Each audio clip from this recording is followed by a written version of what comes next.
60 రోజుల్లో మీతో ఇంగ్లీష్ అద్భుతంగా మాట్లాడిస్తాం. వెంటనే కాల్ చేసి జాయిన్ అవ్వండి.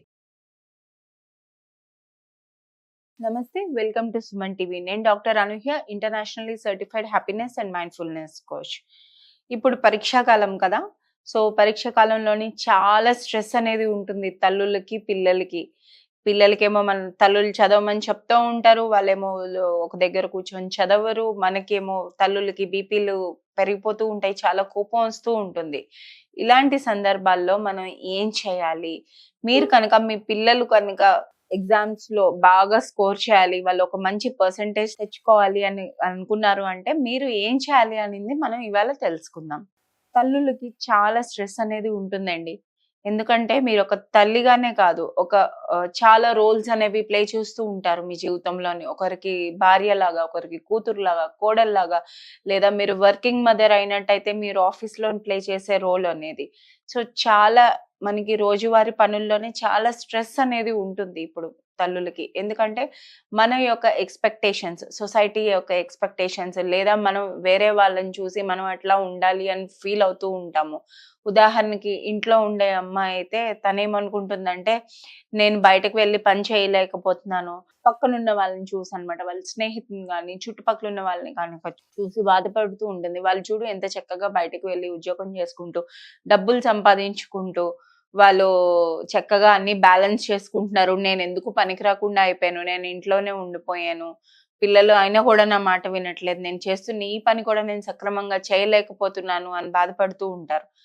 అదే విధంగా బయటకు వెళ్ళి పని చేసే అమ్మలు ఫీల్ అవుతూ ఉంటారంటే, నేను నా పిల్లలతోని సరైన సమయాన్ని నేను గడపలేకపోతున్నాను, నాకు టైం అనేది సరిపోవట్లేదు. ఎందుకంటే వాళ్ళు ఉన్న కొద్ది సమయంలోనే వాళ్ళు ఇంటి పనిని, పిల్లలతోని మొత్తం అన్ని అందులోనే మేనేజ్ చేసుకోవాలి. సో ఈ విధంగా స్ట్రెస్ అనేది తల్లులు, 2 రకాల తల్లులకి కూడా చాలా ఎక్కువగా ఉంటుంది. ఇంకా పరీక్షా కాలం అయితే అనుకోకుండానే ఇంకా చాలా ఎక్కువ స్ట్రెస్ అనేది ఏర్పడుతూ ఉంటుంది. ఎందుకంటే పిల్లలు కనుక సరిగ్గా చదవకుండా అది ఉన్నారు అంటే ఫస్ట్ ఆ ఎఫెక్ట్ అనేది ఎక్కడ వస్తుందంటే తల్లుల మీదే వస్తుంది. ఏం చేస్తున్నావు, ఏం చూస్తున్నావు, పిల్లోడు ఏం చదువుతున్నాడో ఏంటో నువ్వు చూడట్లేదా అని ఫస్ట్ తల్లుల్నే ప్రశ్నిస్తారు. కాబట్టి మనకి అది కూడా ఒకటి ఉంటుంది. సో మనం ఏం చేస్తాము, మనం అన్ఇంటెన్షనల్ గా మనకి తెలుసో తెలియకుండానే సర్వసాధారణంగా మనకున్న స్ట్రెస్ తీసుకొని వెళ్ళి పిల్లల మీద రుద్దుతాం. సో మీరు కనుక మీ పిల్లలు కరెక్ట్ గా బాగా స్కోర్ చేయాలి ఎగ్జామ్స్ లోని అంటే మీరు ఏం చేయాలి అనేది ఇప్పుడు మనం తెలుసుకుందాం. First thing, pause. Take a pause.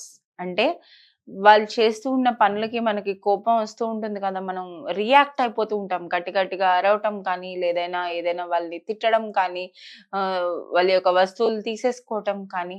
So మీకు ఎప్పుడైనా కూడా ఇట్లా ఏవైనా చేయాలి అనిపిస్తే కనుక ఆ పాజ్ అనేది తీసుకోండి. ఫస్ట్ మనం కంట్రోల్గా ఉండి మన ఎమోషన్స్ని, మన మెంటల్ స్టేట్ని కామ్ చేసుకొని ఉన్నట్టయితే వాళ్ళకి సపోర్టివ్గా ఉంటాం. మనం ఎప్పుడైతే కామ్గా ఉంటామో, తల్లులు ఎప్పుడైతే కామ్గా ఉంటారో ఆ పిల్లలు కాన్ఫిడెంట్గా పెరుగుతారనమాట. సో అందుకనే నేను ఎప్పుడు చెప్తూ ఉంటాను ఏంటి అంటే, calm mom equals to confident child. ఎప్పుడు మనం తల్లులు కామ్గా ప్రశాంతంగా ఉంటామో పిల్లలకి కూడా ఒక స్ట్రెస్ ఫ్రీ ఎన్వైరన్మెంట్ అనేది క్రియేట్ చేయగలుగుతాం. ఒక బెటర్ ఎన్వైరన్మెంట్ అనేది వాళ్ళు చక్కగా చదువుకోవటానికి. నెక్స్ట్ దీని తర్వాత ఏం చేయాలి మనం?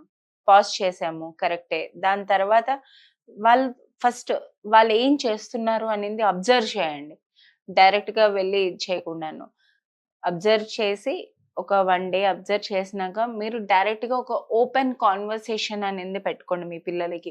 ఎందువల్ల ఈ విధంగా అవుతుంది? వాళ్ళు ఎందుకు చదవలేకపోతున్నారు అనేది మనం ఒక ఓపెన్‌గా ఒక సేఫ్ స్పేస్ అనేది క్రియేట్ చేయాలన్నమాట. వాళ్ళు మాట్లాడుతున్నప్పుడు ఎప్పుడు కూడా ఇంటరప్ట్ చేయొద్దు. మధ్యలో మీరు ఆపకుండా వాళ్ళు చెప్పిందంతా కూడా చాలా పేషెన్స్‌తోని వినండి. విని ఎందుకు ఇట్లా జరుగుతుంది, ఏంటి అనేది మనం మాట్లాడే ఛాన్స్ ఇస్తే కనుక మనకి ఒక అవగాహన అనేది వస్తది. అండ్ ఇట్లా మాట్లాడినప్పుడు మనకి పిల్లలు షేర్ చేస్తూ ఉంటారు, ఈ సబ్జెక్ట్ నాకు చాలా కష్టంగా ఉంది, అవ్వడం లేదు అది అని. సో అప్పుడు మనం ఏం చేయాలి? అట్లా అయితే ఎందుకు నీకే కష్టంగా ఉంది అది, అట్లాంటి మాటలు అనకుండాను, వేరే వాళ్ళందరూ చదువుతున్నారు, నువ్వే చదవలేకపోతున్నావు అని ఇట్లా కంపారిజన్ అనేది వచ్చేస్తూ ఉంటుంది అనుకోకుండా. అట్లా కంపేర్ చేయకుండాను ఇక్కడ మీరు మాట్లాడటం వల్ల ఏంటి అంటే మీరు మీ పిల్లలకి చెప్తున్నారేంటి, నేను ఉన్నాను నీకు తోడుగా, నువ్వు నేను ఒక టీమ్. సో మనం పిల్లలకి మీరు ఆ సపోర్ట్ సిస్టమ్ లాగా ఉన్నారు అనేది ఇవ్వాలి. మనం మార్చుకోవాలి వాళ్ళు చెప్పింది. మనం వాళ్ళతో మాట్లాడిన పద్ధతి ఎలా మార్చుకుంటారు? అవును, చాలా కష్టంగా ఉండొచ్చు. కానీ కొంచెం ఎఫర్ట్ పెడితే నువ్వు చదివేసుకోగలవు, నువ్వు రాయగలవు అనే నమ్మకం నాకుంది అని. అండ్ అన్నిటికన్నా ముఖ్యమైనది ఏంటి అంటే, ఎండ్ రిజల్ట్ కాకుండా వాళ్ళ యొక్క పెడుతున్న ఎఫర్ట్స్ ని అక్నాలెడ్జ్ చేయాలి మనం. అంటే వాళ్ళు రోజు పెడుతున్న ఎఫర్ట్స్, ఉదాహరణకి వాళ్ళు ఇవాళ రివిజన్ టైం అనుకుందాం. ఒక 5 చాప్టర్స్ ఎంతో ఫినిష్ చేయాలి అనుకున్నారు. కానీ ఫినిష్ చేయలేకపోయారు అనుకోండి. ఆ 5 చాప్టర్స్ ఫినిష్ చేయలేకపోయారు అన్న దానికన్నా మీరు వాళ్ళు పెట్టిన ఎఫర్ట్, అంటే ఒక 3 చాప్టర్స్ ఫినిష్ చేయగలిగినా కూడా నువ్వు చాలా ఫోకస్డ్‌గా చేసావు అది అని ఫస్ట్ వాళ్ళు పెట్టిన ఎఫర్ట్‌ని మెచ్చుకుంటూ మనం అక్నాలెడ్జ్ చేస్తూ అప్పుడు మనం వాళ్ళు ఏం చేయలేదో అప్పుడు చెప్పాలి. సో ఆల్వేస్ ఒక సేయింగ్ ఉందండి, కనెక్ట్ బిఫోర్ కరెక్షన్. సో మనం పిల్లల్ని కరెక్ట్ చేయాలి అంటే ఫస్ట్ మనం వాళ్ళతోని ముందు ఆ కనెక్షన్ అనేది స్ట్రాంగ్‌గా ఏర్పరచుకోవాలి. అండ్ నెక్స్ట్ ఇంపార్టెంట్ ఏంటి అంటే గ్రాటిట్యూడ్. ప్రతి రోజు కూడాను మనం చాలా వీడియోల్లో మాట్లాడుకున్నాం గ్రాటిట్యూడ్ అనేది ఎంత ఇంపార్టెంటో, అంటే ఆ కృతజ్ఞతా భావం అనేది. మీకు ఎప్పుడైనా ఇట్లా కొంచెం ఓవర్‌వెల్మింగ్‌గా, స్ట్రెస్‌ఫుల్‌గా, కొంచెం చికాకుగా అది ఇట్లా ఎక్కువగా ఉన్నప్పుడు ఫస్ట్ మీ జీవితంలోని ఏంటి బాగా గడుస్తుంది అని ఒక 3 పాయింట్స్, 3 కృతజ్ఞతా భావం దేనికి చెప్పుకుంటున్నారు అనేది మీరు తెలుసుకోవచ్చు. రాసుకోండి లేదా బయటికి చెప్పుకోండి.